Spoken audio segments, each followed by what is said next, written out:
So yeah, that's it's so interesting, right? There is such a interesting space in the industry. Mm. So I have to put you on the spot a little bit and ask you, what is your favorite wine region or wine? Yeah, that is putting me on the spot. Um, I think I'll go the safe way and say the last region I visited was the Robertson area, and Okay. the variety and the producers there are just top notch. I didn't know much about them before, and now I've got a whole collection of wines from that region, and I'm just enjoying all of it. Okay, well, that's interesting. So, Johannes, your own, you have to give us your own wine quote or your favorite wine quote. Sure. My quote would be, "Don't wait for the stars to align before you drink your best wine." There you go. They're there to be enjoyed, and especially as we're locked at home, you're tempted to just stay with the cheaper ones, but dig into the cellar and take out some of your better wines. Enjoy them. I think that's what I would suggest. And I think the biggest lesson everyone has learned to actually stock up. You never know what can happen in future. You never know what will happen. By now, you never know. So, Johannes, if somebody wants to get hold of you, want to subscribe, or want to do advertising, how do they get hold of you? How do they get hold of you guys? They can contact our advertising manager, Tanya Matthijssen. She's at advertising@wineland.co.za, or they can contact her on 072 132 4120. Yeah.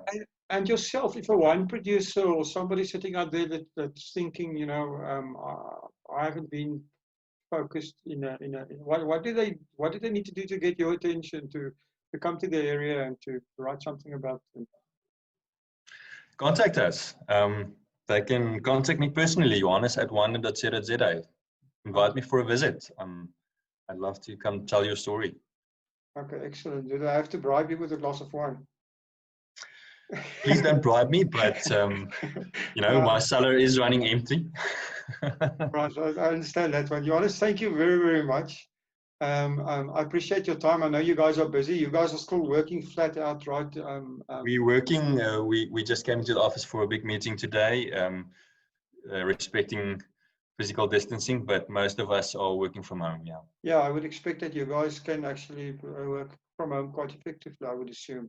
Yeah, it's a benefit of the type of work we do. Johannes, I appreciate your time and thank you for chatting to us. It's been my pleasure. Thank you, Will. Thank you for supporting our show. If you would like to get more exposure for your business, please have a look at our sponsorship options. Thanks again for supporting About the Winelands. Please follow us on YouTube and on our social media channels. All details and links are in the description.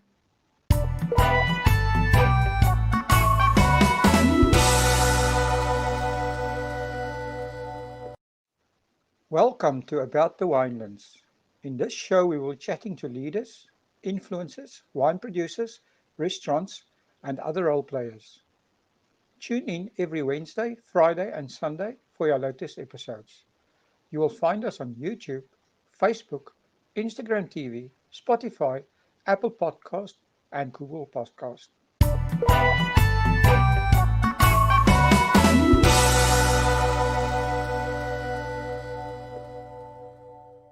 Before we start today's show, I just want to take the opportunity to say thank you to our sponsor, Lisa Loves Wines.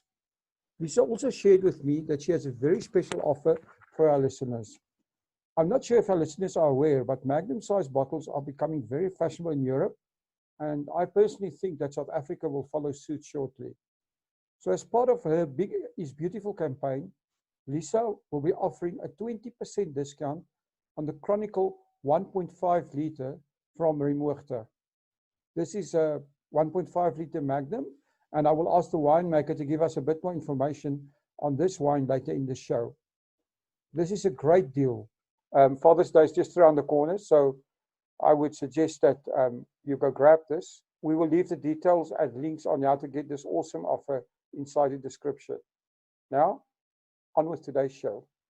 Good day, everyone, and welcome back to About the Wines. Today, I'm talking to Rob and Chris Bouwstreet from Remhoogte, brother team. Welcome, guys, to About the Winelands. Thanks, Will. Thanks, Will. So, I think our listeners will be really interested to hear how you got together and how you managed to work together without killing each other. Good question. Okay, I'll just give you a bit of a background. So Chris and I, and our family, we're originally from Johannesburg. Our father was involved in construction. They're mainly developing lodges and that sort of thing, game lodges, but always very passionate about wine. And in 1993, him and my mom decided they wanted to make the move to the Western Cape and actually get into the wine industry. And in 1994, they found a property end of 1993. And in April 1994, we moved down during the elections. Chris and I were young. I was 10, Chris was 12. So we grew up here in Stellenbosch. And that's how we arrived here. But we went to school here. After school, Chris studied winemaking at Stellenbosch University. And then when I finished school, I went more the marketing route and ended up in the beer industry. So Chris, after traveling internationally in that, he came back in 2007, and then I came back in 2011. And then in terms of working together, I think, we're quite lucky that we both got very separate sides of the business and separate sort of interests in terms of Chris loves the vineyards and the winemaking side. He's obviously also very helpful with the sales side, but I prefer more the business marketing side and don't tend to get my hands dirty as often as Chris does. So I think that's important for us, is that we've each got very separate sides to the business. And although we, as a family business, obviously we do help each other out a lot in each other's department, but we sort of, we focus on our separate interests in the business, really. No, that's interesting. Yeah, I think so. And then just to add to that, so just about Remhoogte itself, the farm, we obviously bought in 1994, as Rob mentioned, and moved down, but the farm's we still got the title deeds from 1812, and it was going before that, but that's kind of a year when they gave out a lot of the title deeds to the area, and we actually the third family to own and live on the property. And then we're obviously me and Robert, obviously second generation. We took over from my dad on the farm itself. Very interesting. Have the farm always been under vines, or did you guys start the winery? Or no, it's always been under vine. So we actually, a few years ago, a lady from Australia emailed us, and she was researching her family history. They were originally from South Africa. One of her ancestors was the constable, or the local police captain at Klapmuts, which is just down the road from us. And he was there from 1790 to 1792. And then on the records, it shows that after that, he made a living making wine it was then De Remhoogte. It's now just Remhoogte.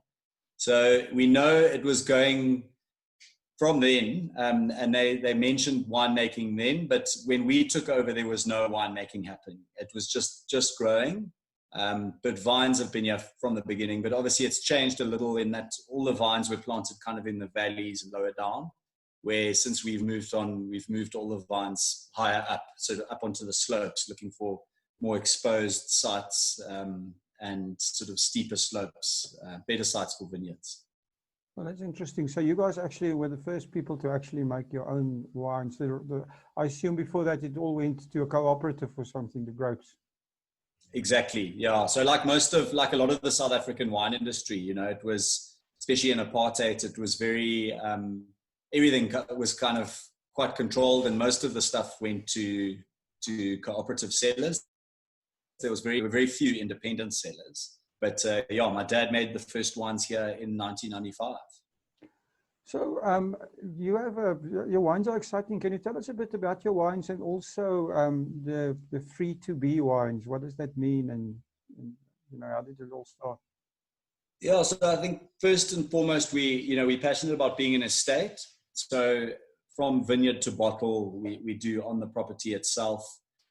So, I mean, the Remwürchte range of wines are quite established. Obviously, my dad having started making them. I think myself and Rob, we've refined it a little in that we've cut 1 or 2 lines and sort of refined our portfolio. So we have 6 main wines that we produce now, which are, we do 2 Chenin Blancs. So Chenins are our main white focus under Remwürchte. And then we do a varietal Pinotage, a varietal Merlot, then our Chronicle, which is a Cape blend, and then our reserve is our Sir Thomas Cullinan. So we've got 6 wines under the Remwürchte stable, which, as mentioned, you know, Remwürchte are quite established. We've been making it for a long time. We've got to stay consistent, and so people kind of know what to expect. Where Free to Be, we started about 3 years ago, 4 years ago now. The idea behind the Free to Be was to just allow a little bit of space in the cellar to be a little bit more creative, to try different techniques, maybe different varietals. So it's basically wines that are not under our Remwürchte, you know, they're not, they don't have to be as consistent as the Remwürchte wines. So we try and keep it interesting with the Free to Be by changing, you know, varietals or styles every year. So we do a red and a white every year, and there's no kind of recipe on what it is. But generally the reds, we try and make fresh, light, and, you know, really juicy, easy drinking reds. And then the whites we've varied. We've done a skin ferment Chenin, Weisse Riesling more recently. But yeah, so the Free to Be is basically limited, very limited quantities, but something that allows me to play a little bit in the cellar. Well, that's interesting. Do you think that the actual market is also changing? Maybe, you know, a lot of people I talk to mention that millennials are changing our tastes a little bit. What is this part of the reason why you guys are experimenting? Yeah, definitely. I think you know, the Free to Be created an opportunity for us to create to make exciting wines that opened up possibly new outlets for us. You know, high-end restaurants, something that sommeliers could really get excited about, skin ferment wines and interesting cultivars. So it's basically opened up a few doors for us where, you know, like Chris said, the Remwürchte brand is very consistent and long running. And the Free to Be is more of sort of a natural style of winemaking, and which is obviously on trend at the moment. And internationally, we found as well with our importers in the UK and the USA, there definitely is a market for a wine like the Free to Be. There's a lot of excitement about you know, really minimal interference, natural style winemaking, and interesting methods in the cellar as well. So that wine has opened up some doors for us in those markets and the millennials. What is the situation with vegan wine? So, yeah, so I mean, vegan is basically no animal products. And as I'm sure you know, with wine, the additives or stuff that you're allowed to add would surprise most people. I think, you know, the number of, the number of products you're able to add and where they come from is pretty scary. But I think one of our things from when my dad started was that we believe wine's made in the vineyard. So when it comes to cellar, we don't want to add anything and we don't want to take anything away. So we want what you taste in the bottle to be what comes from the vineyard. So we do across all of our wines, we have a sort of a minimal interference or intervention philosophy. So put a lot of work into the vineyards to getting the grapes right, bring them into the cellar, let them ferment, mature them, and then bottle them. So maybe just a little bit of sulfur before bottling, but everything's unfined, unfiltered, and just basically trying to keep our wines as authentic as possible. But vegan, I mean, so one of the main, especially in red wines and white wines, one of the main sort of animal derivative products is protein or albumin from eggs, so that they use for fining, specifically in reds. And fining obviously is removing some of the excess tannin, and it's kind of a rounding and sort of softening process in the wine. But obviously by adding that, it makes the wine not vegan. So yeah, it's a bit of a loaded kind of sort of subject, but yeah, I mean, we don't, because we don't add anything, we are sort of considered vegan. We're not just certified by anyone, but yeah, that's basically that. It's going to be, I think it's going to be an interesting space going forward. So you guys are also involved with craft beers. Can you tell us, that sounds like, you know, like also a bit of fun. Can you tell us about that? Yeah, so I think the craft beers came about. So I worked for SAB before I came to the business, and I left SAB in sort of middle of 2011 when craft beer was really starting to get onto the scene. I had a few outlets of mine in Cape Town that started delisting mainstream beers, and they were just listing the craft beers, and there weren't a lot around back then. Chris and I have always enjoyed complex, interesting beers, particularly Belgian style. And through friends of ours, we realized it is possible to make your own brewing setup. So we made a 50-liter setup. We started brewing some beer. I found it quite boring, but Chris enjoyed it. So he made quite a lot of beer, and it was more than we could drink. So we just started selling it from the tasting room, and there was quite a lot of interest, quite a lot of demand. So we developed the brand, which is Wild Beast, which is named after the wildebeest, which we have in our game camp here in front of the tasting room. And we started selling out of the tasting room, like I said, and then there was interest from other regions. I had a friend who had a distribution company in Joburg. He wanted another guy in PE. So then we built a bigger setup, a 500-liter setup. And yeah, by the end of 2012, we were brewing flat out and selling a lot of beers. And that was the early days of the craft beer sort of industry before all the other breweries popped up all over the country. So it went quite well. And you know, our focus has always been wine. So that was sort of a side project.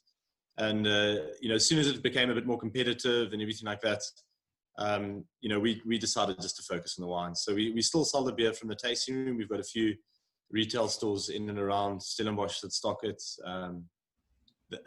So we don't make a lot. We actually outsource the brewing now because we needed the brewery for wine storage. So we've got a friend who brews for us, and so the Wild Beast beers are still available, but just from the tasting room in a few retail outlets around Stellenbosch. Oh, that's amazing. You mentioned the game camp you have. Tell us a little bit about the game on the farm and what you guys are doing in terms of conservation.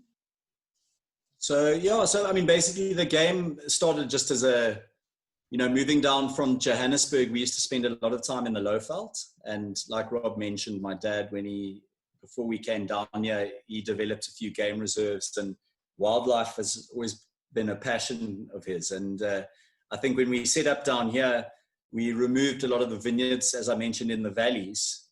So the valleys were then standing open. So we've now put some springbok, wildebeest, zebra into camps in the valleys, and it's more just a fun, you know, fun to have around. They're kind of like pets. So it's yeah, area that we can't, or that we wouldn't really use for vineyards anymore because it wouldn't give us the quality we're looking for. We've now kind of dedicated to indigenous fauna and flora. So it's something interesting for visitors to have a look at. And it's just a fun thing for us to have around, you know, rather than having the land just standing open. We've put some wildlife on. So, yeah. Oh, that's interesting. So you mentioned Cullinan and the Cullinan diamond. I'd love to hear that. I think everybody would love to hear that story. Yeah, so that was, you know, it's a bit of our family history. So obviously that's why we wanted to give his name to the wine, to our reserve red. He came over with his parents it was the mid 1800s, and his dad started a transport company, and they were transporting obviously with ox wagons sort of up and down the coast, up into the Eastern Cape and that. And on one of the trips, his dad died quite soon after they started it. So Thomas Cullinan was quite young. He was our great-great-grandfather. He took over the business, but it was never really his passion. And he ended up, so he was taught geology, and obviously at that time he kind of started following a bit of the diamond rush and the gold rush, and went to Kimberley and got there too late, and then eventually ended up in Johannesburg. And he started a building company, so he was sort of out of any kind of mining or anything like that. And then he used to go out and sort of look for semi-precious stones and then polish. It was kind of his hobby, polish them up and sell them.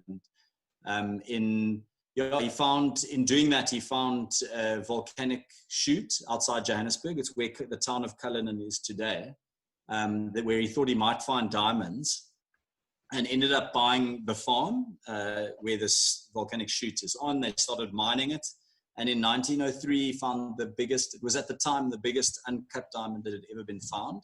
It's still the most valuable, it's not the biggest anymore, but it's still the most valuable in terms of clarity diamond that's ever been found. It was 3,000 carats. And South Africa was in the process of gaining their independence from Britain. And as a parting gift, the Transvaal government bought this diamond from our great-great-grandfather and gave it to, it was then the King of England. And they then cut it into two stones, two main stones. There are lots of other stones that came off it, but the main or the biggest portion is now the main diamond in the scepter of the British crown jewels. And then the next biggest portion is the main diamond in the crown of the crown jewels. And it's called the Greater and the Lesser Star of Africa. But the Cullinan diamond is what the diamond was called. But at the time, he basically gave the diamond away. The Transvaal government determined the price, which was very low. And they taxed it as well. And they taxed it as well. And so nothing has changed in that area, right? Yeah. So yeah, he got knighted, obviously because it was such a unique find. But unfortunately, yeah, the Sir doesn't get passed down. So me and Rob aren't Sirs. But we've named our Reserve Red, which is a Bordeaux-inspired blend, after him, the Sir Thomas Cullinan. So tell me, have you guys at least been invited to the palace for tea at some point, or not yet? No, our gran's been. My gran and her sister have had tea with the Queen over there, and then when she was out here. But we have not. I went to the Tower of London. I've been to go and see the crown jewels, and I told the guard that my great-great-grandfather found those, and he just told me to keep moving. So yeah, there's no kind of relationship there still. Well, it's an amazing story, right? Unbelievable. Yeah, yeah. So when visitors come to your farm, what else can they, they're going to taste wine, they're going to see the wildebeest pets, and, they're going to hear stories. What else can they expect to experience with you guys? I think, obviously there's a lot of tasting rooms in Stellenbosch, and everyone needs to have like the unique offering or, some form of differentiation. So I think how we try to be different is that the tasting room is, although we're on a busy road, it's not an extremely busy tasting room. We're on quite a sharp bend and people often miss us. So we try and keep it very, welcoming, and there's never big crowds here. So the service is very intimate all the time. And we renovated about 2 years ago. So there's a beautiful sort of outside area and inside area where you can sit with amazing views of Stellenbosch. So you see like this whole 180-degree view of the Stellenbosch Mountains with the game camp in front of you. So it's a very beautiful place to sit and do a wine tasting. And then other things we offer is we obviously have the wine tasting and the beers. And in terms of food offering, we do flatbread pizzas. We've got 3 different flatbread pizzas that we make here, and cheese platters. But the focus is very much on the wine. So we don't have a restaurant or anything like that. The idea is just to offer really special wine tastings where people can, enjoy the wines in beautiful scenery, with beautiful scenery. So back to the wine, where are most of your wines sold? Do you guys export? Yeah, so it's roughly 50-50. So in the past, it was more 80 export, 20 local. We've put a lot of focus on the local markets in the last few years to develop a stronger sort of footprint locally. And so now we had about 50-50. A large portion of our local sales are through the tasting room, probably about 30% of our local sales. And then obviously just the traditional wine markets like Gauteng and in the Western Cape, PE and the Garden Route. The Lowveld, we've got quite a good partner there who sells to the lodges, and a little bit in the KZN. Obviously now we started an online shop, which has done really well over the lockdown period. And then in exports, we've got quite a few international partners. So we work from the US, UK, Belgium, Holland, Germany. Then we've got an importer in Mexico, Singapore, Japan, a little bit to Mauritius, and then, you know, locally or closer to home, it's, Botswana and Mozambique. So it's sort of all over, but I'd say the bulk of it is the US is our biggest market, and Europe, split between UK, Belgium, Holland, and Germany. Okay, interesting. You mentioned your online shop, and obviously, you know, this whole coronavirus has really forced all of us, everyone has to rethink their business models. Do you guys have any other changes or ideas in mind? You know, I think, you know, through this, it's clear that direct sales are going to just get more and more popular. I mean, people wanting to buy directly from the seller in the comfort of their own homes, whether it's online or through other channels. But yeah, I think we have put more of a focus on our online shop, and we've had help from our sister with, you know, making sure that we're keeping active on social media over the lockdown period, just to not lose momentum. So I think going forward, you know, the taste room is important for us, but trade is still the most important. I mean, you know, our wines, we really want them to be drunk in restaurants and where people can really experience them. And then once they have, follow that out and go and get it from retail stores. So we're not really at any of the big retailers. It's mainly the smaller independent wine shops and bottle stores. But going forward, I think everyone realizes that direct selling and online is more important than it has been in the past, I think. I think that's true. So what is the most important thing that you guys have learned from your wine journey? Yeah, that's a good question. I think, I suppose, you know, we haven't been in it for that long. So I've been on the farm for 13 years, which I suppose is actually quite a long time. But I think just to stick at it and be consistent. I think, you know, we're talking to a French friend of my dad's when we had just started, and he said, you know, the wine industry is only tough for the first 100 years, and then it gets much easier, you know.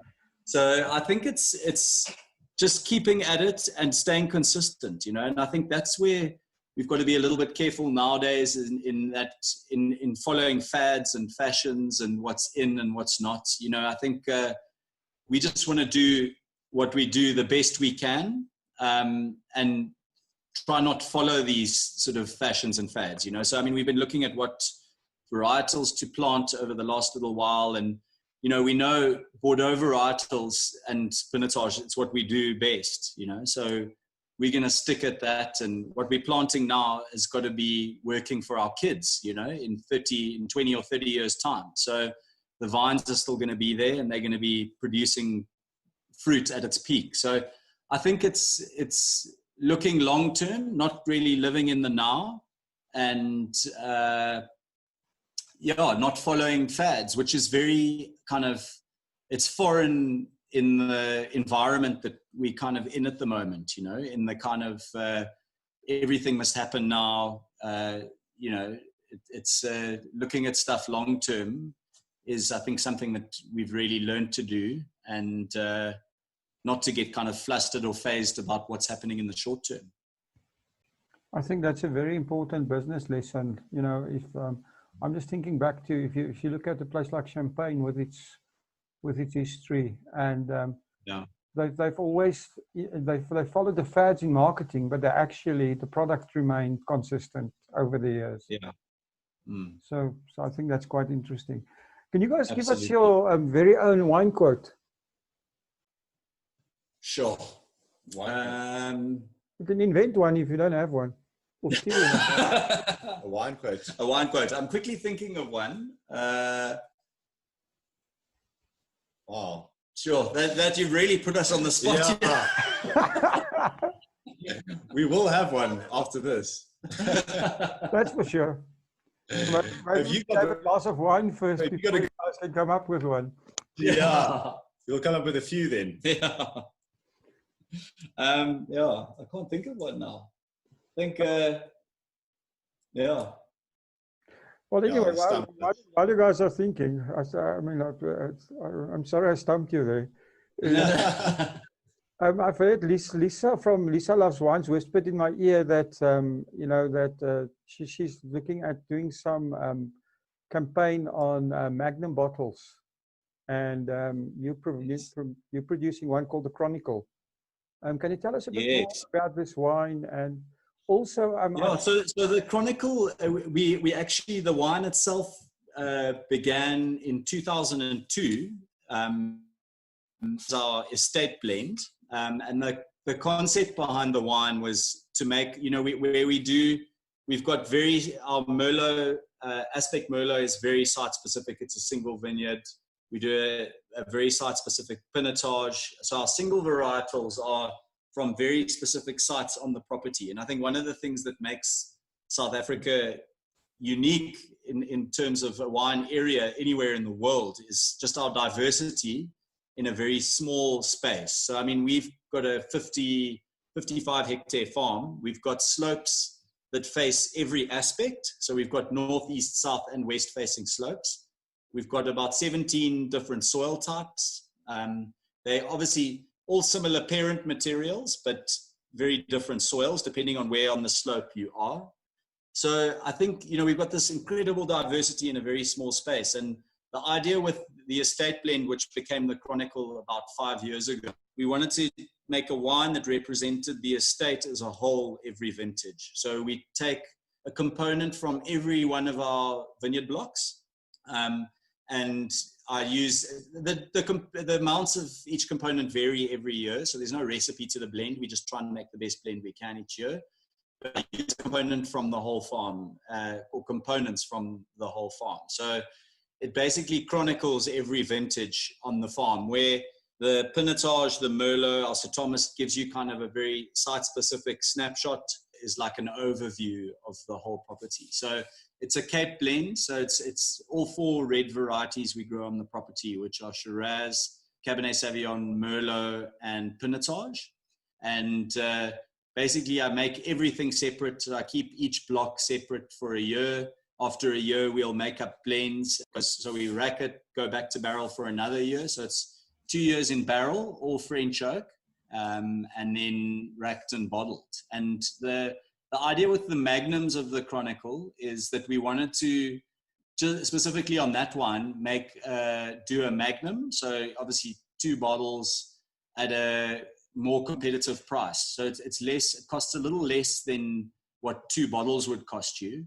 But the great thing about a magnum, if there's more than sort of 3 or 4 people at a dinner, a magnum's an awesome size bottle because it lasts a little longer. It does more than 1 round, and they're just really fun to have on the table.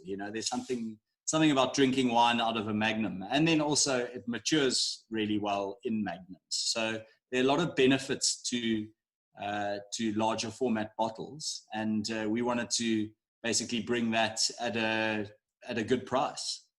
So that's interesting to me, because in Europe, it's becoming a bit of a fashion to take a magnum to a party and stuff like that. We're just talking about fashion and fads.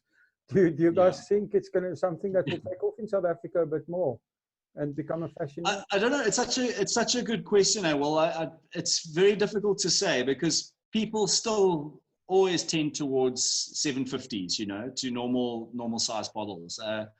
I think, it's a strange, maybe it's just habit and what people are used to, but we hope it will. I mean, for us, the magnums have been doing really well, especially around kind of, around the festive season. So like around Christmas, New Year, then again in Easter. I think whenever there's sort of big gatherings or big family gatherings, people love the magnums.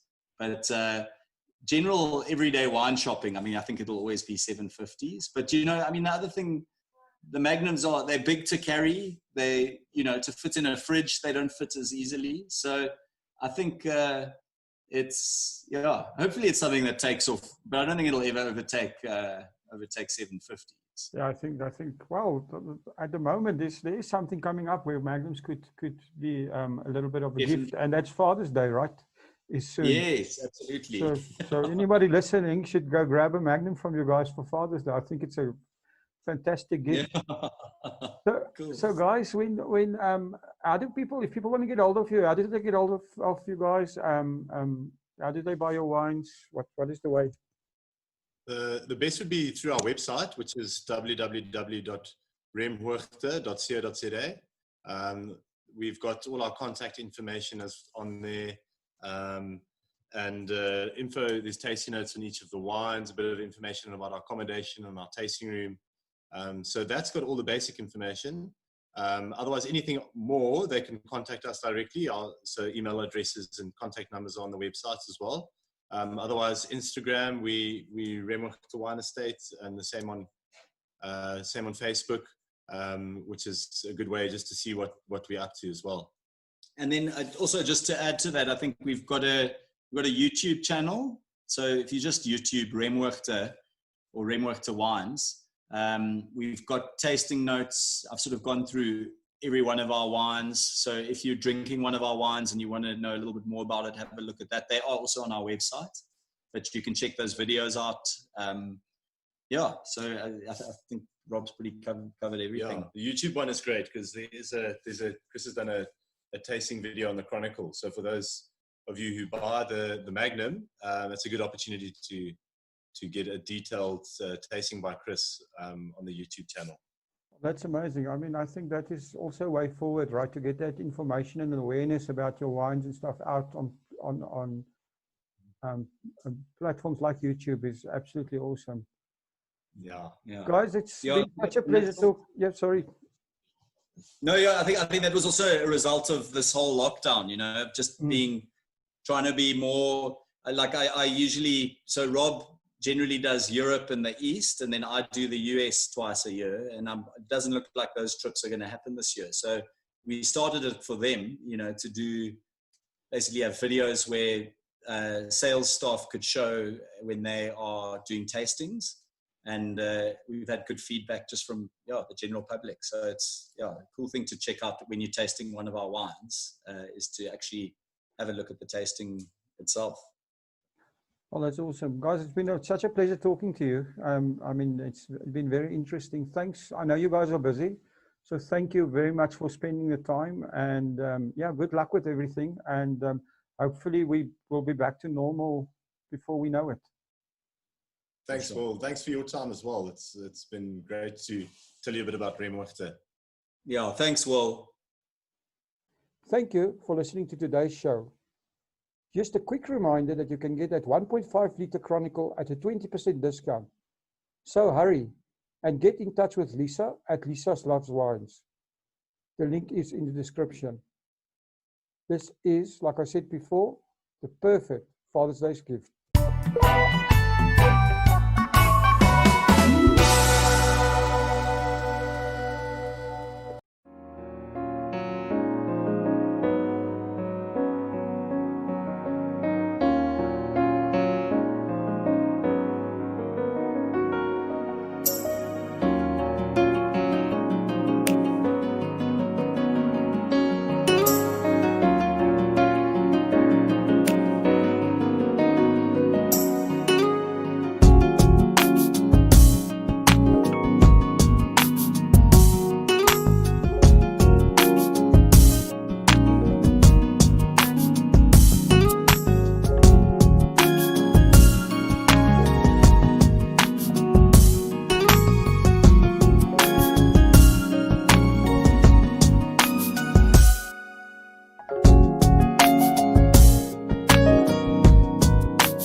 Hello everybody, it's Dr. Peter, the cake wine lover. Welcome, hello. Today is the first time I'll be doing my live wine tasting. I'm so excited.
Welcome to About the Winelands. In this show, we will be chatting to leaders, influencers, wine producers, restaurants, and other role players. Tune in every Wednesday, Friday, and Sunday for your latest episodes. You will find us on YouTube, Facebook, Instagram TV, Spotify, Apple Podcast, and Google Podcast.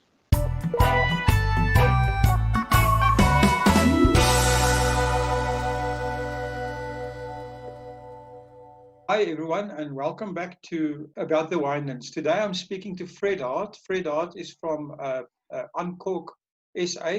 Welcome, Fred, to About the Winelands. Cheers. Well, thanks very much. Great to be here. No, it's my pleasure. How are you coping with this whole locked-in scenario? Well, it's rather interesting. We've just added a new family member to the house, so we're fairly busy and full at home. 2 kids and a newborn, and yeah, and managing thankfully to continue working in new space. So busy. Obviously, very daunting to know that we might be running out of wine. Although I think I might still be safe for a couple of years or so. Oh, that might be. I mean, I just thought we have an impending disaster coming on, but I'm glad to hear that. So, talking about the wine, tell us a bit about yourself, your background, and how you became involved with the wine industry. Cool. Yes, well, and I'm born and bred Durban, which is kind of the antithesis, I suppose, of premium wine and all things fine. Born and bred Durban, can't surf to save my life. I can fall off a surfboard like you can't believe, but certainly not one you can stand on. Born and bred there, and I've came down to the Cape in 2012 from a point of view, but I've always been a really big wine lover. Brought up in a family that loves wine, and like really specifically some big Cabernet and big Bordeaux blends. So as far back as I can remember, it's been a really important part of family and celebration and lifestyle. Strange enough, I can actually still remember the day that my father for the first time said to me, it's my chance to go with the wine steward or the sommelier and go pick a wine from the cellar myself. It's things like that which obviously drew me to this industry, that it forms such an integral part of special moments and family celebrations. And from there on, it's just been a love story, really. So you've been in the wine industry a lot. I mean, your dad was in the wine industry as well, it sounds like, or in the restaurant industry. No, so my father was actually, he's a medical doctor, still is practicing in Durban, just passionately in love with wine. I think that he's very much been brought up in that, in the old days, it was still very much acceptable to have medical reps drop off a bottle of wine to say thank you for support and service. And so many of these wines actually came from, gifts from these amazing people who used to work with my father. So we just fell in love with the product, and I think the living nature of it made it just appealing and very romantic for us as a family to enjoy together. Awesome. So Uncork SA, how did that start? So a bit of a strange one, really. I mean, I always thought that I'd never be somebody to play around too much on social media, but what I realize is that I really enjoy all of this stuff. I really enjoy what I'm doing. I enjoy consuming and appreciating fine wine and learning about it. I think that really is the most important thing. But I found my taste and appetite for all things fine was working faster in my memory. So to be honest, when I opened Uncork SA for the very first time, the intent was to really store and keep a memory bank of all the products that I enjoyed. So it wouldn't be everything I tasted. It would be the things that I thought, one day I'm going to go back and pick this up again. I'm going to stock this in my cellar, and I'm going to, keep track of what I really enjoy. And from there, it kind of just grew fairly organically. To be honest, and very unexpectedly as well. How long ago did you start? It was probably three and a half years ago. Okay. At that stage, I was working in the wine industry, so I had the pleasure of working with one of the largest liquor suppliers in South Africa for many years. I say many years in context, eight or 9 years.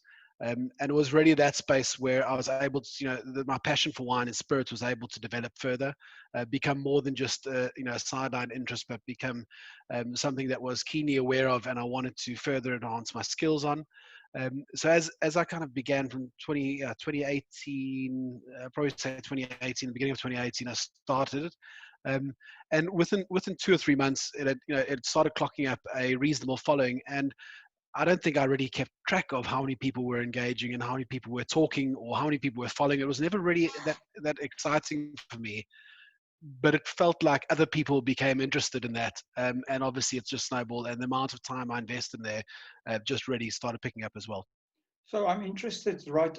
So this is now your full-time profession. It's not just a side hobby.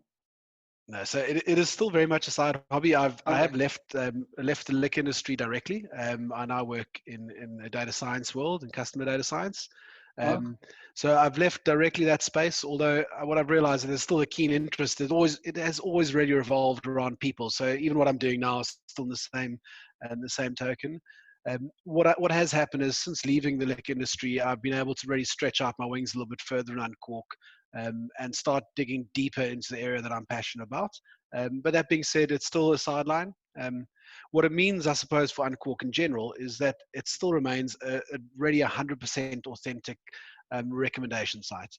Well, I well, have been really fortunate to have something else that drives my income, which means that I don't, it's never really about charging or making money. It's the purpose of Uncork has never been a financial gain. It's really just about indulging my own curiosity for things that are luxury.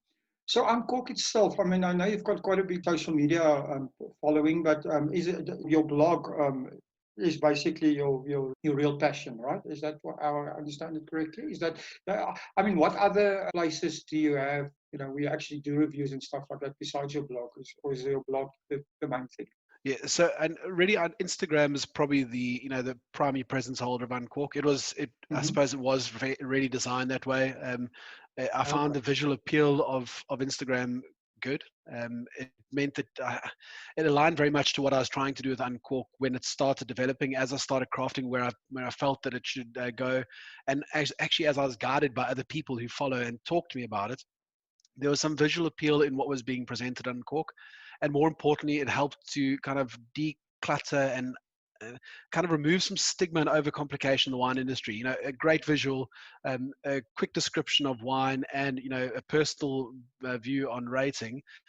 People seem to respond to very well. So I tried a few different avenues in the beginning. I tried to play a bit more on Facebook for a while, and I toyed around on Twitter. And whilst there's presence on both, what I'm finding is, I don't get to decide myself where Uncork goes.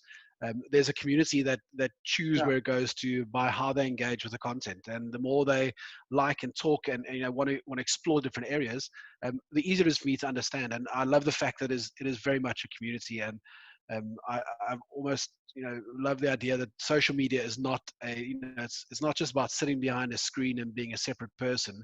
There's a very social element attached to it, and people sometimes forget that. Yeah, social media gets a bad rap because people don't understand it, but it's just a platform for distributing content, whether you're phoning people or doing it on social media or talking to people over a glass of wine. It's exactly the same thing. It's engagement, right? And if you're engaging, your platform works. And like you said, the platform is decided by where people want to engage. And absolutely. We're finding in our business that, I mean, although I think most of your big wine estates and stuff, their Facebook presence are still bigger than the Instagram presence. That's changing, and worldwide, your social media presence is slowly moving over. Actually, not slowly; it's fast moving away from Facebook to Instagram. And I think so that's it was one of the areas that I did consider. I mean, thankfully, having some kind of background in the industry and having a bit more statistical support in what I do now, there's a very clear understanding of what is coming. And I believe that Instagram was a future fit choice. Whilst it didn't start that way, I think hindsight is 2020. I'll pat myself on the back and say it was a well-grounded decision, although it was probably a fluke chance, to be honest. I do find that the platform itself is the right space for me to be playing in, as like I say, specifically around removing some complication. The other areas I maintain. So there is still Facebook presence, there's still a Twitter presence, and it's there, but it never really is something that would be a core focus for Uncork. Last a couple of months, we've launched a website. The website is purely carrying some of the content from social media, and eventually will engage in a more active blog. And hopefully that will become a way of storing some of the reviews in a way that's easier to search and find and explore, because obviously Instagram doesn't really allow some of that functionality. Yeah, the search functionality is not there, right? But what I'm interested in is, are you expanding into IGTV, into Instagram TV as a medium, making maybe longer type videos and putting that onto that part of the platform, or not? So I've done one or two. The purpose, I suppose, Uncork has always been a pretty faceless portfolio or profile, and intentionally so. I suppose people would much rather look at a glass of wine than my mug, which I totally get. It's never really been about me, and I never intended to be. So where there's a really exciting way to express what's going on in the world of wine or with a winemaker, I certainly explore there. What I have done is a few fantastic pour shots. I've got some exceptional, really exquisite decanters, and they do so well in slow-mo pours. And once in a while I do that to share. And those are loads of fun. It's always a bit challenging trying to get somebody to hold the camera steady, and trying to, obviously I'm very amateur in the way that it's set up. So I do the best we can, and my kids are starting to get involved in kind of telling me, Dad, don't forget to take a photograph of this drink. You mustn't forget it. So yeah, Amazing. it's a bit of a family affair at the moment. Well, if you can have fun, right? Why not?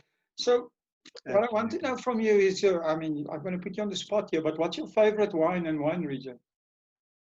Yeah, this is a really tricky one. I suppose anybody would answer this in the same way. It's like choosing your favorite child. It's almost impossible to do.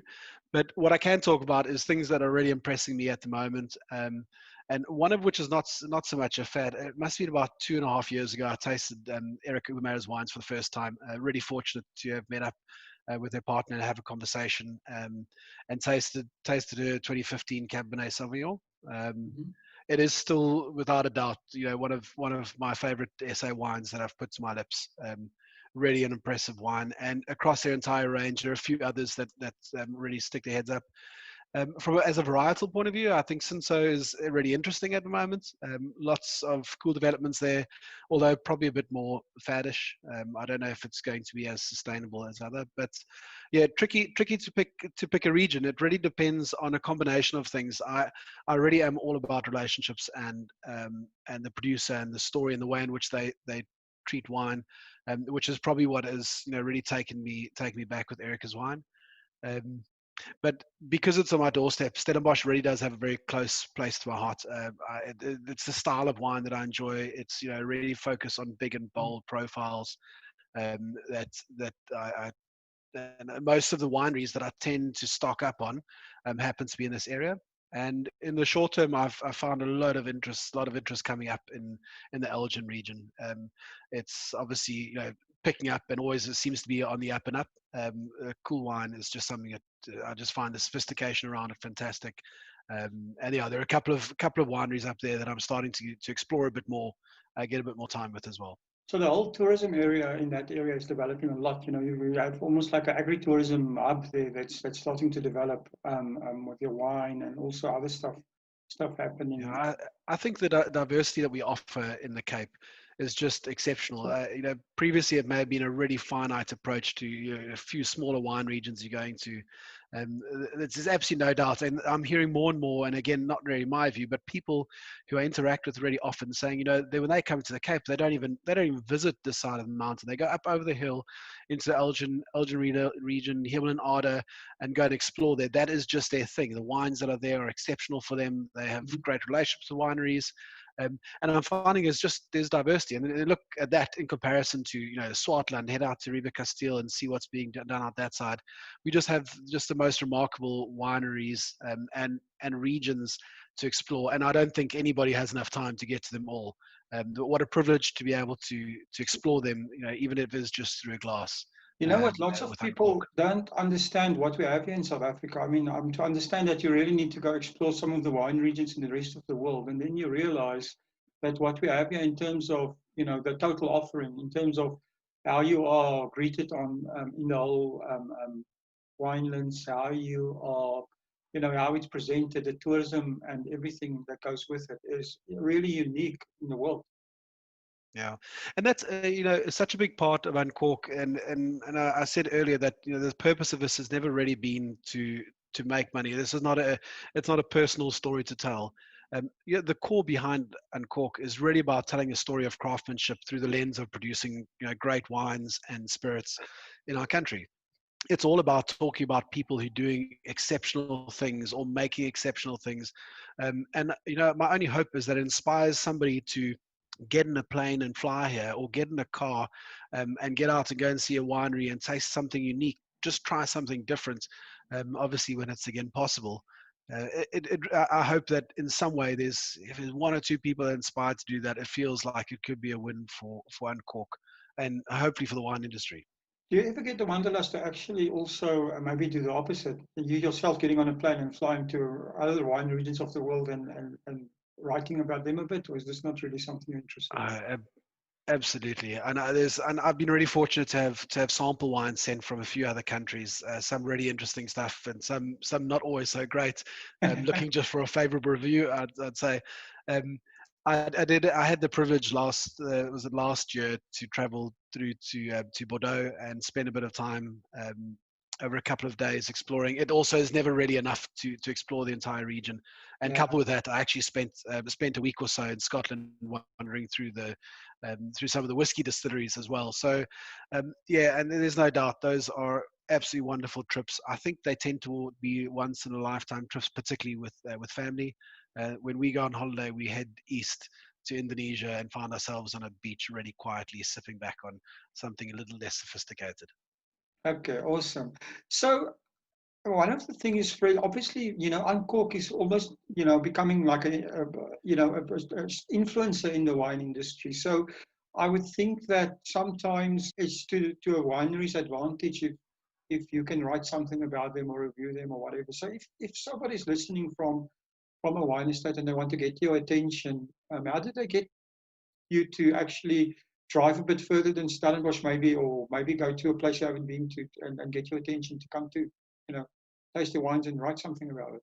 I think the first thing, I almost cringe at the You don't have to bribe word you, right? influencer. I know exactly why it exists and how it's worked. The starting point is I hope that wineries see it as a channel. This is just another space that you can use to market your brand. And please, I have great friends who are involved in social media, and they work this as a career. I hope they see this as a valuable channel that doesn't have cost attached to it in real terms. Pick up the phone. My number's on most of the social media channels. There's an email address online, drinks@uncork.co.za, being an email address, or through any of DM me on Instagram is probably the easiest way to get it, really. Send a message, start a conversation. What I can tell you, what you're not going to get sent back to you is a rate card and a generic response that says how to get. This is supposed to be a way for hopefully allowing me to explore more of the winelands. And hopefully for yourself, a way of getting your products exposed to more people. There obviously is, one or two caveats to it. I don't charge anything for exposure around Cork, and I never intend to do it. What it does mean is that I'm grateful to receive samples. The generosity of the industry is really vast. The samples always come at risk, and I said really clearly, I focus on the good. If I taste something and it's not to my liking, you'll find, very few ratings on a page are, in the low 80s and nothing below. And it's purpose driven, that I understand every product's got a profile and every profile has got a product. If it doesn't suit me, it doesn't do anything for a supplier to slate it. I'll talk generously about the things that I really enjoy. And I think people who follow Uncork, who align to my profile, hopefully will pick it up and enjoy it as well. But yeah, and I suppose the quick answer is pick up the phone, start a conversation.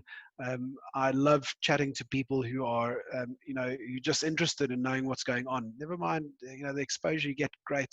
I don't do contracts. I don't do agreements. I do a phone call, a chat, a conversation, and that's, that is really what it is. It's who I am as a person, and it's how it's translated into Uncork as well.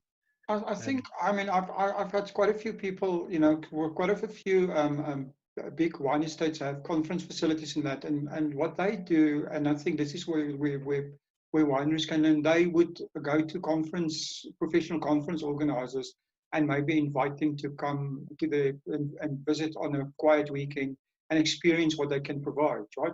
And I think this is what I would think that a winery should do, is actually invite somebody like you for a lunch or a pairing or something at their own cost, and let you enjoy it, and then write your review from that perspective as a invited customer type of thing. Yeah. So in many of the cases, that's how it does translate with Uncork. So the ability to get out to a winery, I don't necessarily always plan very well in advance, as you would have seen, being at the mercy of all these children and a really busy work life. Sometimes, and I'm able to kind of plan weeks or months in advance. But that being said, we've had some really good experiences. I remember in a trip to Franschhoek where we were really blown away, and thankfully as a family, I think this journey is a personal one, but the impact is felt on a family who, I'm conscious of what it does to them if I'm running about tasting wonderful wines all over and they don't get to be a part of it. So I ask for anybody who's interested, be considerate of what the lifestyle it creates on the side, not just of myself, but anybody you're reaching out to. I suppose that is why some others may ask for financial support, because it kind of replicates, it's part and parcel of what they do for a living. The ask is, reach out, let's chat, and I'm fairly open and honest about what I can and can't do. Where it's possible to involve family, and in some cases there's some wineries that it just is not, and that's also okay. And the last part, the other part, which is really, really exciting, is that about 4 months ago we opened up a donation site on PayPal, which is really, it's not so much directed at producers, it's a combination of producers and followers, and it's called Buy and Cork a Drink. It's a really small entity. It's like a kind of a $5. Anybody's interested, kind of small donation. And strange enough, that is just ticked over in a very small way. Some of the producers are grateful afterwards for exposure, and drop $15 or a $10 in and say thanks very much. This is for you to go and buy something, which I appreciate. It actually, if nothing else, maintains a bit of interest, and it also gives me an excuse to stock up the cellar with more wine, I suppose. So talking about that, I'm interested in how this influencer industry develops. When I started hearing about Instagram influencers, in the beginning, I was always thinking of girls in bikinis selling fashion accessories and makeup, right? But with this type of thing, you can't just rely on images and stuff like that. Surely you have to provide some value. So if you had to give somebody that wanted to become an influencer some advice, what would you say? What does it take to become a successful influencer in the wine industry? Cool. So, and I think the starting thing is just pick anything that you're passionate about. So be it wine or natural wine or a specific region, or focus on South African wine, focus on a style of wine, or what you're trying to track. The starting point is, if you're not passionate about wine, don't start here at all. And it seems maybe like a bit of a negative statement, but it's really difficult there are loads of people who come in and try and leave, and often the case is that you have to be so passionate about this that you almost can't stop. So there's maybe the first thing, is if you pick the thing you're passionate about. If that is wine, fantastic. What a pleasure to have a new influencer on board. The second thing is try to understand what your purpose is. So once you know that wine is definitely your passion, what is the purpose of what you're trying to do? Are you trying to bring new people, young people into drinking wine? Are you trying to demystify some of the complexities that are created around wine, get people to try new or different varietals or strange regions? I think understanding some of this may also just help to make sure that your market is really finite, but also that your content is then aligned to what they're doing as well. And to be honest, it's something that I've learned in the Uncorked journey, is that for a long time I wasn't really too sure how some of these spirits and wines all really tied together. So I didn't start with a really big plan, which is probably my last piece of advice. Don't plan to start and then just you kind of plan yourself to death and actually never get your first piece of content going. Just start and let your community evolve where you're going to and how that direction changes. It felt that in the beginning it was kind of anything I could get my hands on to taste, I would taste and talk about, and then it evolved into let's start being more finite about things that display craftsmanship. So what is the criteria that I'd use for craftsmanship? Is that it's something that a producer stands wholeheartedly behind, saying, I'm proud of producing this. And to be honest, some products are produced in the way to say, I'm not, this is just I'm producing this in order to scale that I can make something else. And others are, standing so proudly behind their product. And that's obviously what I've started chasing after for Uncork, is really just honing in on the craftsmanship elements of it, and highlighting some of the characters behind the product. So, yeah, and I think if you're passionate about the industry and you understand what kind of role you're trying to fulfill, and then you allow your audience to direct you where you're going, as opposed to standing back and trying to pre-plan everything up front. I've learned social media by learning by doing. My personal profile, I think, was created 6 weeks before Uncork. So I had no expertise in this space at all. I think I fell into an interesting space. I learned by doing. I made a heap of mistakes. I still make mistakes. I have friends all over the world who once in a while drop me a note and say, don't forget, you spelt this wrong, go and change your copy. And I just leave it, because that is kind of authentically who I am. There are a few mistakes here, and I'm no expert in wine. It's a perfect way to get some traffic, right? Make a spelling mistake. Yeah, what a pleasure. All I need to do is get the numbers wrong, and then I'll be on YouTube and News 24. Yeah. It's yeah, it's strange enough. It's because I believe that I'm actually just a person who loves wine. I don't have any of the funny acronyms that follow my name. I'm really impressed by people who've dedicated their life to studying in wine. My experiences in the number of bottles I've tasted, the people I've met, and the feeling I have when I consume a product. Now I have some structure behind how I taste and rate product, but it's certainly I wouldn't put myself up against a Greg Sherwood or these super effective reviewers and say I'm on their level. I certainly am not. But learning by doing. That's really So I like how that I've learned with idea of, Uncork. just do it, because obviously with wine, there's no downside. If you just taste it, there's no downside to this. But the other thing is that, what makes me excited about what you're saying is the whole winelands and the story of wine and everything. It's a storytelling journey. And it seems to me that there are not enough people telling the story of the winelands. And a lot of those stories actually go by the wayside. And it's great that somebody is more interested in the people and the story and the experiences rather than all the technicalities, because that's covered so many times. But the actual human Yeah. aspect and the stories about the winelands is something that needs to be documented, actually. Yeah. So I'm hoping that is really what comes through, is that there is, everybody says there always must be an agenda behind it. The reality is that the only agenda behind Uncork is to spark interest or curiosity for somebody in the world of the products that I enjoy, of the South African wine and the tourism industry that surrounds it, spirits, the producers that we have around that. It is so appealing to me that I just want other people to know about it. I feel like I'm walking around tapping people's shoulders saying, don't forget to look at how amazing this stuff is. Taste our product, buy our product, put it in your cellar. And I bet all those people are saying, I wish I'd listened to Uncork. I should have bought all this wine and put it in my cellar, because I'm sure they're going dry. Exactly. Now you're coming to the important thing. So, I mean, the coronavirus has forced basically everyone to rethink their business models, right? So, do you have any changes or new ideas in mind, or maybe even for wine producers? I mean, if not for Uncork itself, what are your thoughts about this, the industry, the marketing, your own business? You must have been thinking about all of this while sitting there sipping your. Yeah, at least you have a stash that you can sip, right? So that's right. Yeah, absolutely.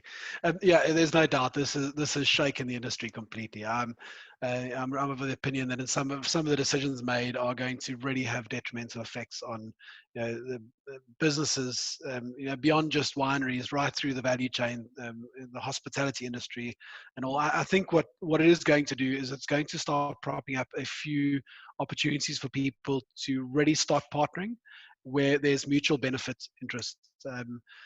Maybe just to put that in context, I think that you're going to find more and more wineries and possibly restaurants working together, closer together, where the benefit is not so much about how can you make my business grow, but how can we work together to make sure your winery is profitable, successful, and my restaurant is in the same space. And I really am hoping that is going to be something that is the fruit that comes out of all the pain that we're going through now. The other part is I think that we might get a swing in some localization. So possibly local restaurants supporting local wineries, even more so than what they do at the moment. I think general feeling is that we want to make sure that people in our community are eating and drinking and their kids are going to school. And how better can we do that than actually supporting their own businesses? And maybe the last thing, I think just innovation.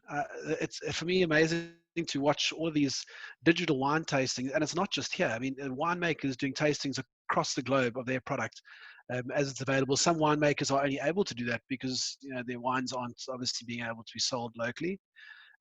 But people are starting to engage more with the stories through social media, and I'm really excited to see one of the changes that not necessarily the investment in money, but the investment in time that the manufacturers are putting into social media is fantastic.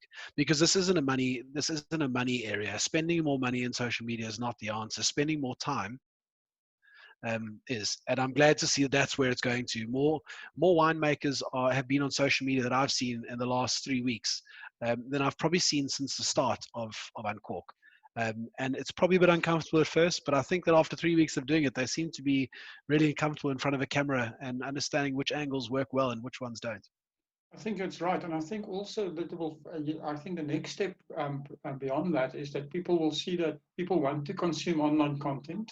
Like you say, it's not about spending money; it's about creating engaging content in stories. But also, I think another area that's not been tapped yet is actual education. I think people will be hungry to learn more, and it's easy to learn this type of stuff.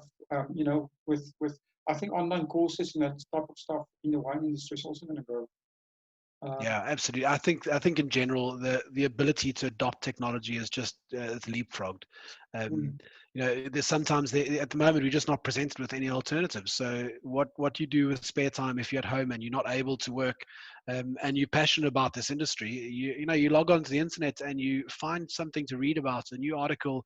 You go and listen to a winemaker talking, or you go and invest in actual qualifications. I think there is going to be a birth of a whole new style, and I think it's been there. I think the adoption rate is just going to be significantly greater in the months and the years to come, because I think that the idea of returning to what was normal is far-fetched. I think we're going to return to a very different normal than what we expect.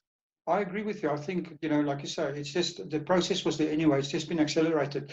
But I think the other important thing that you mentioned is locality, right? I think because of the whole, the whole worldwide tourism industry is going to take a knock. So local tourism is going to be the first to bounce back. So people are going to be forced to provide also, I think, pricing for not for international tourists, but pricing for the local market in terms of your whole tourism experience is going to be important. Absolutely, and it's where we talk about these genuine interest partnerships where all people involved have got to win. Some of these venues will not survive without local tourists supporting in the next 12 months, and hopefully we'll start gearing things in all ways. But for a restaurant to do that, for a hospitality establishment to do that, they also need the support of the really right at the supply chain. Who's providing them what product, and what role are they playing to make it more effective as well. So it is this genuine this partnership that needs to be created, and I'm hoping that this is one of the areas that I hope Uncork will benefit, and certainly start focusing on, is the role that we can play in making sure people are aware of where there is where there are companies that are struggling, where there are companies that are succeeding, what kind of partnership opportunities exist, and what role people can play in joining together. It's just such an important part, and it's sad for me every time I open up and I see a story of a business closing. It really feels like it's a personal stab, and I'm hoping that in some way we can inspire one more person to walk into that store and talk about it, and kind of elevate the opportunity that people have to keep their businesses open. I totally agree with you. So your vision for Uncork after all of this and going forward, where do you see yourself going and growing with this? So, strange enough, and I think the Uncork journey is about diversification into different platforms. So I think the ask we are at the moment, we're moving to focus a bit more on a blog and get the website up and running. I've also started expanding out a little bit outside of Uncork. So I've started a new page called Crafted in Africa. Actually, funny enough, around about the start of lockdown, I've realized that some products don't naturally fit into the Uncork world, which really is tending towards focus on premium wine and spirits sporadically. Crafted in Africa is really honing in specifically on products that are produced locally only. It tends away from sophistication of wine and talks to probably a younger audience, and also refers to quite a big focus on the craft brewing industry, which I think is really in a really tough state, I think, at the moment, not necessarily battling through some scale. I've also worked outside that into another site called Family Friendly, which is talking more to the environment where parents and children are both welcome. In fact, where kids are welcome, but parents can also come. So probably playing around the peripheral of Uncork without losing the really essence of Uncork, which I still need to continue to drive the message, is around this curiosity to explore craftsmanship and what we can deliver here. Almost like a type of lifestyle tourism, right? Yeah, so I've done a little bit, and I've tried to work with some local hotels, restaurants, and that is really something that whilst I'd like to do, it's only where it comes across as authentic. The limitation of always this is I don't get to define where Uncork goes. I talk about the ideas in my mind, but the reason why Craft in Africa has popped up as a sideline is that whilst I've tried to explore different passions through Uncork, the reality is the community who follow Uncork have clearly called that that's not, it doesn't fit into what they want to see, and therefore it helps to branch out elsewhere. And I'm excited about that because because there's no agenda personally, it allows me to really explore what people want and deliver that. But yeah, I am kind of hoping that in the really long term, this may be a space for me to fall back on in later on in life and expand more to how I can use this to focus on tourism. At the moment, like anybody who reaches out and asks for advice, which winery should I go and see, which region, I'm coming to South Africa, can you please give me an itinerary of what I need to do? I'm here for 3 weeks. It's a really daunting task, but it's lovely. And if just to be able to chat to them at this stage, it's purely to help somebody out. Who knows? Maybe in 15 years' time, I'm going to need to rely a bit more on Uncork for different kind of means. At this stage, it's a passion, it's a hobby. I hope to live it out as best as I can. And I hope just to bring more people on board who want to learn more about our product. Awesome. So tell me your wine journey. Let me ask you this. What is the most important thing you learned from your wine journey so far? So you spoke about stories earlier. I'd go one step further, that the most important aspect of any journey that I've been on, both wine and spirits, has been revolved purely around relationships. And I can't express this enough. It may be more what I've learned in the social media world than wine, but it translates really closely into what I've done with Uncork. It is all about relationships. I've seen really big businesses make offers of almost obscene amounts for exposure. We'll send you this and we'll send you this is what we pay for it, and you either take it or leave it.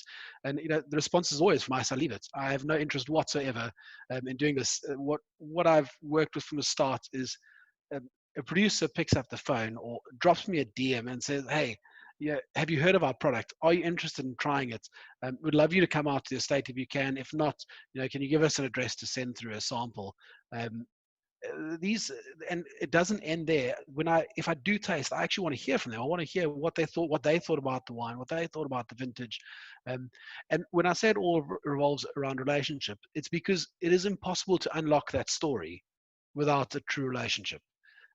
The story that you get is a marketing story unless it's told by somebody who's intimately involved with it. And I think there's nothing better for me than hearing Bartu talk about Alto, about a specific vintage and how he remembers how hot it was for walking up and down through the vineyards. There's nothing. Yes, you can read about the rainfall in that year, and somebody will tell you statistically whether it was a hotter or a colder year than the other. But walking through the vineyard, talking to him about it or hearing him talk about it, it just fundamentally changes the experience. And that's when you actually live the story. The story is translated from something written down to something that you feel. And so, actually it's really advice, I'd say, to people who are toying around with exploring social media as a brand is don't be fooled into the idea of thinking that you're just pushing content out and hoping it's going to get consumed like a TV advert. You've got to consider this as a conversation that you are starting with somebody. The simplest one is somebody walks up to you at the office and says, hey, you look really nice today, or those are really cool shoes. And then they just turn around and walk away and don't say anything back. For me, social media is sometimes interpreted, particularly in bigger brands, sadly, that's how it's lived out. They put out a wonderful advert of beautiful imagery and the most, a huge expense put into how to make a product presentable. And then I watch people commenting and saying, hey, this looks absolutely amazing. Where is the estate? And months go by and nobody responds to it. Like, you've just had all the options. You spend all of this money and effort getting people there that love what you're doing. And then when they talk to you, you turning your back and ignoring them. It feels to me like it's one of those old high school movies. And it's the quarterback turning around and walking away from somebody talking. It just feels that you've missed all, like, what social media, the heart of it really is. But I think that's a misunderstanding because, most marketing people are still trained in traditional marketing methods of traditional radio, TV, and magazine advertising, or the traditional advertising type of thing, where you don't you actually put an ad out there and you hope people will call you. Whereas with social media, as you just said, it's all about engagement with your, it's actually talking to people, and that's what people don't get. They focus on the media part instead of the social part. Absolutely. And, the more premium your product, the less important I'd say it is to focus on the metric.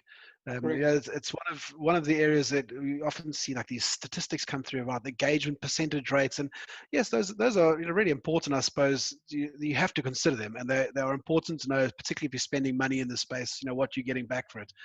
But if you're an ultra premium wine, and I say you're selling a bottle of wine for 600 rand a bottle, you don't need to have 3,000 people seeing your advert and 1,000 responding to it and commenting on your post.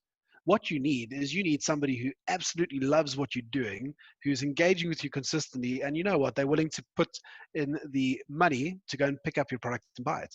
You need to focus on which one of those engagements out of all of the pools that come in, which are the ones that are really critically important. And the only way to do that is to respond to the conversation. And I agree with you about the traditional media components. I think so many people are trained on the old school way of marketing, and it's been really successful. And I've got to say, there's some wineries that have taken to the social media piece exceptionally well.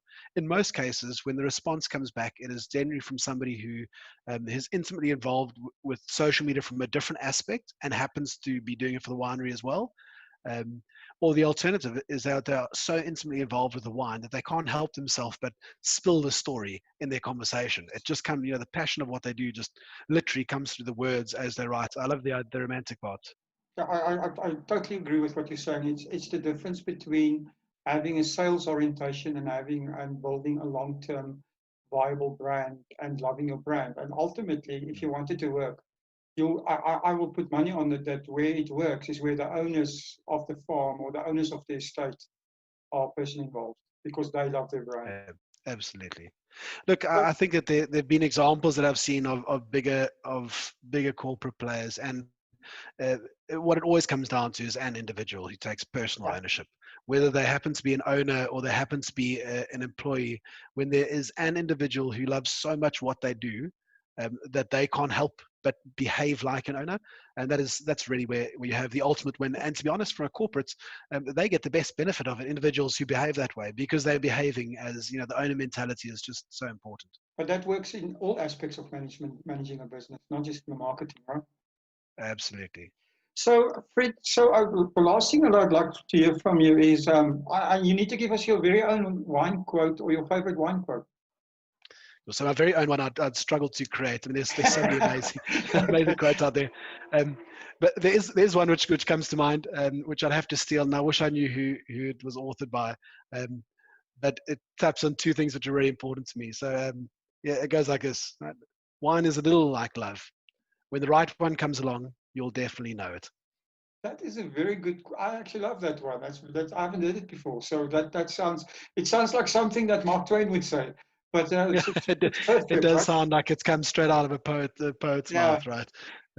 And I'll tell you that this is no truer than the uncorked journey for me. It's been this feeling of falling in love with wine and the industry, one glass at a time, one conversation with a producer at a time. It's this evolution and a continuously growing journey. I feel really privileged to have been a part of how this has developed. And I just hope that there are wineries out there that are benefiting from it. And those that would like to benefit or feel they could benefit, please reach out, have a chat. Let's see where it goes. Now that on that page, how did they get hold of you? Where do people find you? So, and the easiest, as I said, is probably is directly on Instagram at uncork_SA. The alternative is to drop me an email at drinks@uncork.co.za. Or through any of the social media channels, WhatsApp or email are both available there as well.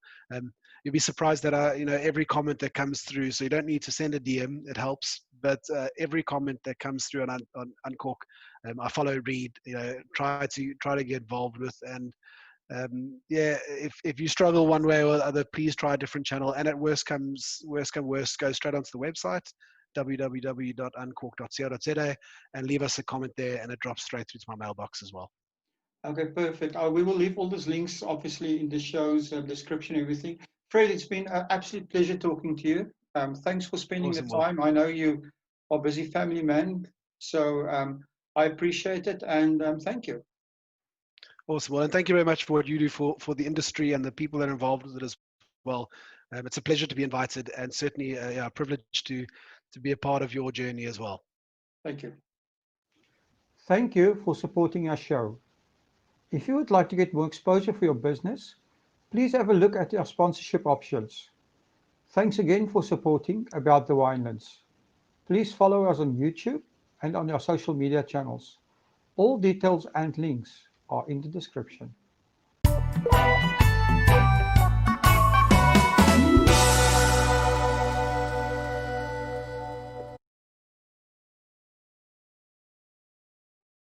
Welcome to About the Winelands. In this show, we'll be chatting to leaders, influencers, wine producers, restaurants, winelands businesses, and other role players. Tune in every Wednesday, Friday, and Sunday for our latest episodes. You will find us on YouTube, Facebook, Instagram TV, Google Podcast, Apple Podcast, and Spotify.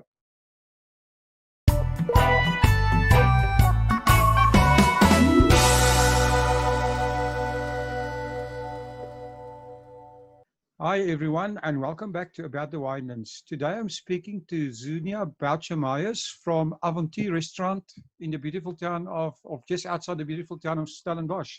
Hi Zunia, welcome to About the Winelands. Hi, Will. Thank you very much for having me. No, it's a pleasure. I mean, you have such a lovely place there, and you must be glad that you can finally maybe start reopening again. Oh, we are very relieved. We cannot wait. And we are actually opening on Wednesday of next week. So very excited for that. It's been a lovely break, but it's time to get back to work. I can believe you. So Zunia, I'm interested. Tell our listeners a little bit about yourself and how you became involved in the food restaurant business.